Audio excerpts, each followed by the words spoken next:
Tapi sekali dikasih kesempatan, contoh ada pesta nih, ayo Mang Dayat nyanyi, ya, Dayat untuk menyampaikan sebuah lagu. Sekali dipanggil aja Mang, didenda. Nanti ada lagi pesta, dipanggil lagi Mang Dayat, didak lagi.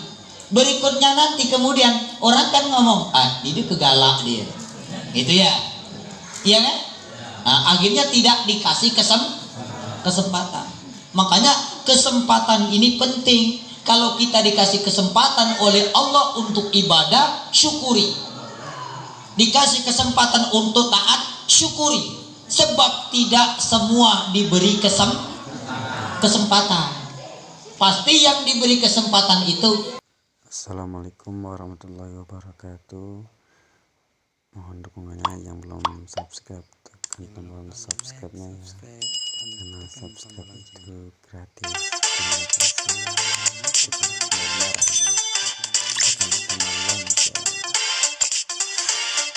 kasih. Wa tulhimuna bi dunya min hamil malaikatil muqarrabin wa tarzuquna bi rahman nabiyyin wa kibdil mursalin wa tujibu bi hadawatan nabi sa'adat wal karamah fid dunya wal akhirah minal muqarrabin wa na'udzu bi barakati alaina wa ala auladina wa zurriyyatina wa ala ali baitil muslimin wa ala alihi washabbihi wasallam. Jamaah khususnya yang dirahmati Allah Subhanahu wa taala, Ketua Majelis Thariqat Qadiriyah Naqsabandiyah Desa Margamulia beserta seluruh anggota yang sempat hadir pada malam hari ini yang dirahmati Allah. Puji syukur alhamdulillah wa syukurillah. Marilah kita haturkan kepada Allah yang mana dengan nikmat taufik hidayah dan inayahnya kita dipertemukan kembali pada malam minggu ini untuk bersama-sama mengikuti rangkaian kegiatan khususnya yang menjadi rutinitas sekaligus kewajiban kita sebagai pengikut Thariqat Qadiriyah wa Naqsabandiyah.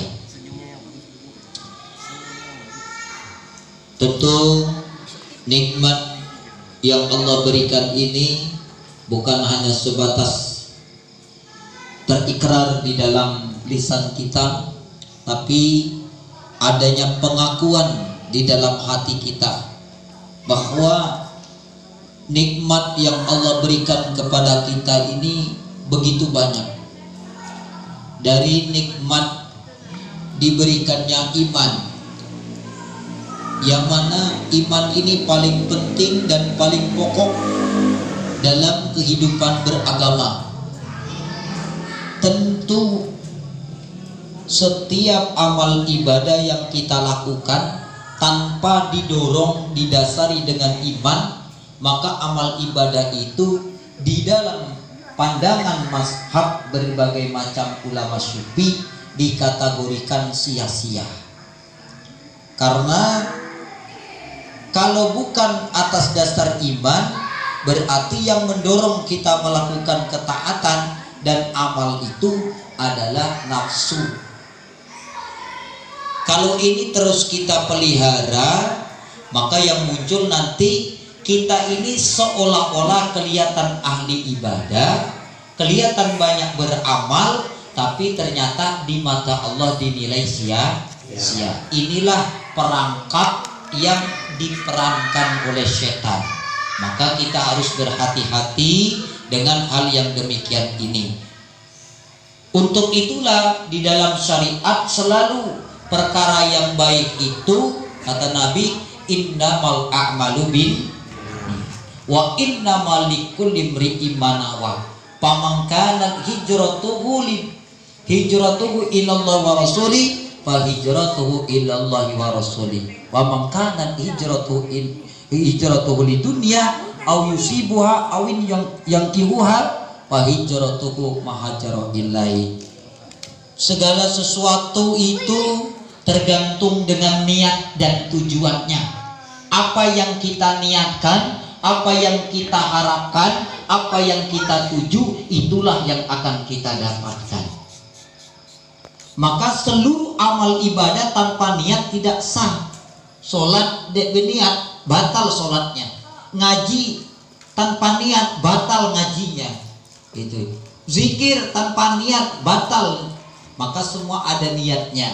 Hanya diawali kalau belum zikir nawaitu taqarruban. Kalau kita sholat usolli fardhol maghribi salasa rakaatin mustaqbilal kiblati adaan lillah. Kita niat ngaji nawaitu ta'alluma wa ta'lima. Kita niat menuntut ilmu kayak gitu.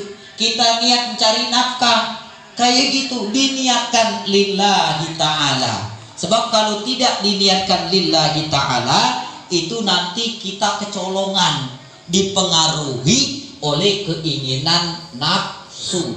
Maka amal ibadah yang didorong oleh nafsu itulah yang disebut riya. Tuh, makanya kita harus sadari betul itu. Dan kita jamaah, saya yakin semakin lama kita semakin bisa menatahnya. Kita semakin bisa, nafsu kita selalu bisa kita tundukkan. Jangan sampai ya disusupi, dimasuki oleh kepentingan dan keinginan setan. Ya, sebab kita sudah ikrar, bahkan Al-Qur'an sudah mengatakan ya bahwa setan itu musuh yang nyata. Itu. Jadi kalau musuh jangan dikancuhi. Yang kedua, apa kata musuh jangan dipercaya. Sebab musuh itu bakal menyesatkan. Ya. Nah, iman. Ini pula yang mengantarkan kita. Kalau dasarnya iman, duduk di sini dasarnya iman. Insya Allah semua apa yang kita lakukan di majelis ini akan berfaedah dan akan mendatangkan kemanfaatan, mendapatkan rahmat, keberkahan dari Allah Subhanahu wa Ta'ala. Yang kedua, tentu atas dasar Islam. Ya, Islam maknanya tunduk. Kita datang ke sini karena mengakui bahwa apa yang kita lakukan ini bagian perintah dari Allah, ya, alladzina yazkurunallaha qiyaman wa qu'udan wa 'ala junubihim wa 'ala yatafakkaruna fi khalqis samawati wal ard. Akhirul ayat. Jadi kita datang nih zikir nih, ngapa ya saya zikir ya? Ngapa ya saya ke masjid ya? Ngapa saya duduk di sini? Oh, niat menjalankan perintah Allah, bahwa zikir itu bagian dari perintah. Yang awalnya hukum sunnah, setelah dibaiatkan hukumnya jadi wajib. Itu ya. Artinya ridho, nerima. Diperintah itu nerima.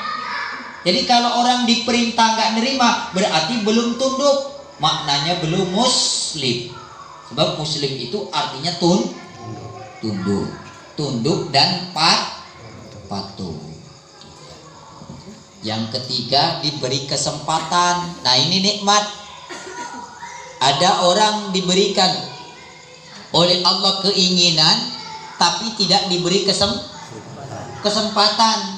Maka jadi tapi penggawean tuh ada keinginan, terus dikasih kesempatan. Ada keinginan, dek dikasih kesempatan, dia tahu. Nih nak nyanyi di organ mau dipanggil Dinda. Ya. Nak dipanggil kudai, nak diberi dulu kesempatan. Empai. Perwakilan dari Linggarjaya, Bapak Ibrani. Mulai lagu apa namanya? Ling. Ya. Coba kalau nggak dikasih kesempatan, Anda nyanyi kan? Iya, sama. Ya, kita hadir di sini karena diberi kesempatan. Nah, yang memberi kesempatan itu adalah Allah. Makanya alhamdulillah. Yang berikutnya diberi sehat. Alhamdulillah. Nah. Apa Om?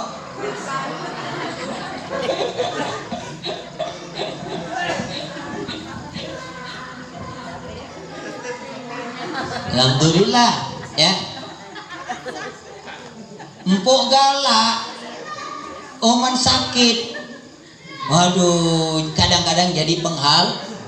Secara zahir, secara fisik orang sakit itu lemah.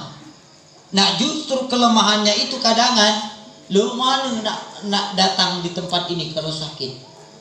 Iya, itulah banyak orang-orang di rumah sakit itu terpikir nak ibadah, terpikir nak sholat jamaah, terpikir nak baca Quran, terpikir nak zikir kumpul jamaah kayak gini, tapi kondisinya ya, keyakinannya ditambah, Islamnya ditambah, ya, kesempatannya ditambah, ya. Jemuk itu kan kalau tabasi dikasih kesempatan berangkat. Nanti orang akan nyuruh mudah, tapi sekali dikasih kesempatan. Contoh, ada pesta nih, ayo Mang Dayat nyanyi, ya, Dayat untuk menyampaikan sebuah lagu. Sekali dipanggil Jemeng, didenda. Nanti ada lagi pesta, dipanggil lagi Mang Dayat, didak lagi. Berikutnya nanti kemudian orang kan ngomong, ini kegalak dia, gitu ya, iya kan? Nah, akhirnya tidak dikasih kesempatan. Makanya kesempatan ini penting. Kalau kita dikasih kesempatan oleh Allah untuk ibadah, syukuri. Dikasih kesempatan untuk taat, syukuri. Sebab tidak semua diberi kesempatan. Pasti yang diberi kesempatan itu mereka yang istimewa. Itu tadi. Oh, lakerwan jemo, nyanyi dia tahu, segala dia tahu. Hidup ke dia ajung jemo yang lel itu.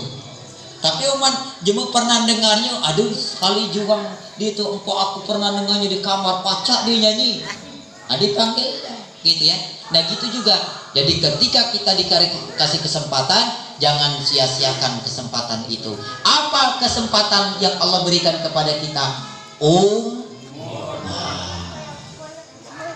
Itu ya. Umur ini kesempatan yang paling berharga. Kita sangat pasti pacak berkumpul ini uli hidup ini. Ya dah.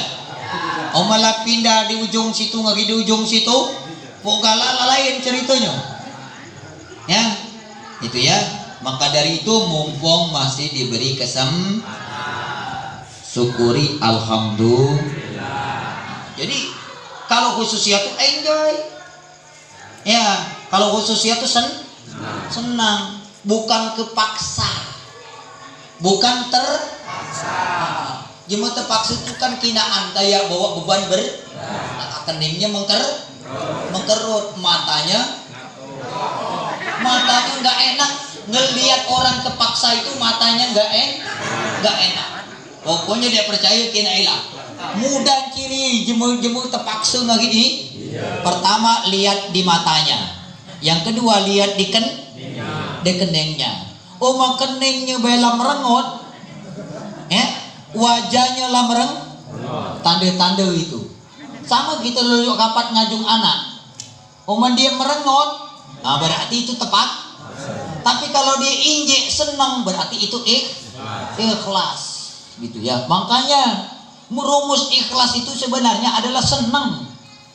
Rumus ikhlas itu sebenarnya kalau diperintah kalau diperintah dia senang, berarti itu tandanya terpaksa. Jemaah terpaksa itu berat. Berat gitu ya. Makanya mukanya serem. Ya, padahal kata Rasulullah, min ahlil jannah malihun wajhu, ya. Ahli surga itu adalah wajahnya tersenyum. Ya, wajahnya tersenyum. Makanya udah sholat, assalamualaikum, wah enak, bangga, syukur kepada Allah gitu ya. Bangga itu bukan sombong, tapi syukur. Itulah, masya Allah, tuh ya. Jadi Syekh Ar-Rumi itu kalau dia udah dapat nikmat dia nari. Iya, saking senangnya nari gitu. Tapi tadi kalau narinya kita hore, kalau narinya sufi gimana?